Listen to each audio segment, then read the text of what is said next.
Hi, everyone, and welcome back to Money Girl's Quick and Dirty Tips for a Richer Life.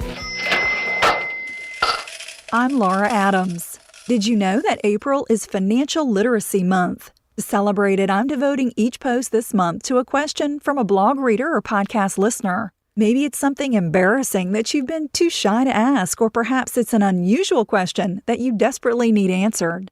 In this podcast, I'll answer a voicemail from a listener named Alejandro in Los Angeles. What is the law regarding maternity and paternity leave?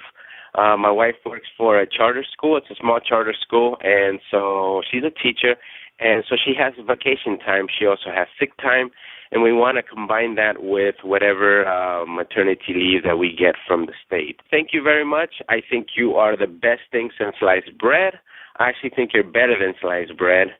I have your Money Girls Guide to Retirement Planning, and I hear that you're coming out with a new book in September, and believe me, I am going to be the first in line to get that. So keep up the great work. I love your work, and have a wonderful day. Thank you very much.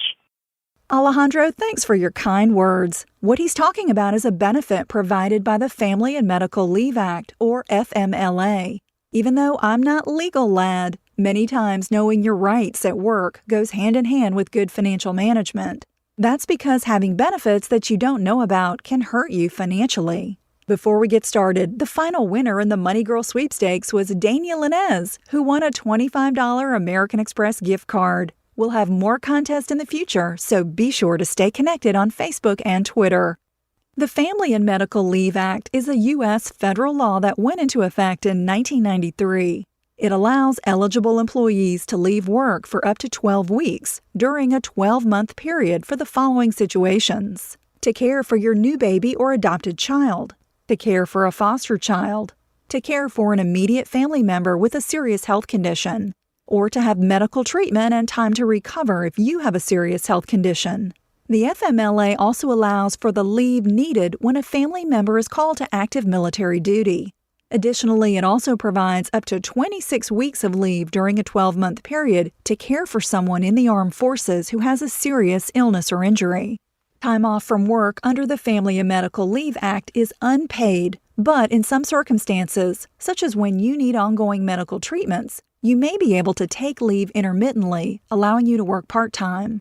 If you've accrued paid vacation or sick time, you can generally substitute paid days for some or all of your unpaid FMLA leave when you comply with your employer's normal leave policy. To be eligible to take advantage of the Family and Medical Leave Act, there are 3 requirements. Number 1, you must work for an organization that employs at least 50 workers within 75 miles of your work location.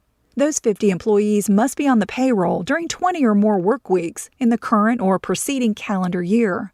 That includes public agencies, schools, and private sector employers. Alejandro said that the school where his wife works is small. If it doesn't employ at least 50 people, it's not required to follow FMLA rules. However, she may still be able to work out a suitable arrangement to take additional unpaid leave even if it isn't a federal right. Number 2, you must have worked for a covered employer for a minimum of 12 months, and they don't have to be consecutive months. Number 3, you must have worked a minimum of 1,250 hours during the 12 months that precede the start of your leave. Employers also have rights under the FMLA. You have to give a 30-day advance notice before taking leave for a foreseeable event, such as the birth or adoption of a child. If you're taking leave to care for a family member with an illness or to recover from your own illness, you're not required to give an employer your medical records. But they may lawfully require you to provide a certification from a healthcare provider that substantiates your illness or the illness of the family member. An employer can even require a second or third medical opinion and the periodic recertification of a serious health condition at their expense. Additionally, if an employer thinks that your return to work after your leave for an illness has ended may be unsafe, they can require you to submit a medical certification to prove that you're healthy enough to resume work. When you take an FMLA leave, there are certain rights you'll be guaranteed. One is that if you continue to pay for your workplace benefits, such as health or life insurance, they can't be canceled while you're away. And when you return to work, you have the right to the same job or one with equivalent pay and benefits as the one you had before you took leave.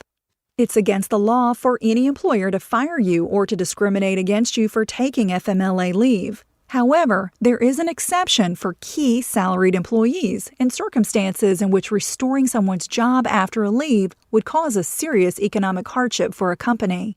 In those situations, an employer must notify you in writing that you're considered a key employee, as defined by the FMLA, and explain why they won't allow you to return to work if you take leave. If you believe your rights regarding the Family and Medical Leave Act have been denied, you can file a complaint within 2 years of the violation with the U.S. Department of Labor's Wage and Hour Division. Find out more about FMLA compliance by calling 1-866-4-US-WAGE or by visiting wagehour.dol.gov. Do you prefer to read a book rather than to listen to it? If so, you're in luck. Money Girl's 10 Steps to a Debt-Free Life is now available as a short ebook that you can purchase in the Amazon Kindle store, the Sony Reader store, the Fiction ebook store, and more. Learn how easy it is to get out of debt and stay out of debt for good for less than $4. Take control of your finances and create a more secure future. You'll find links to my ebooks and more resources on today's topic on the blog at moneygirl.quickanddirtytips.com. I'm glad you're listening. Cha-ching! That's all for now, courtesy of Money Girl, your guide to a richer life.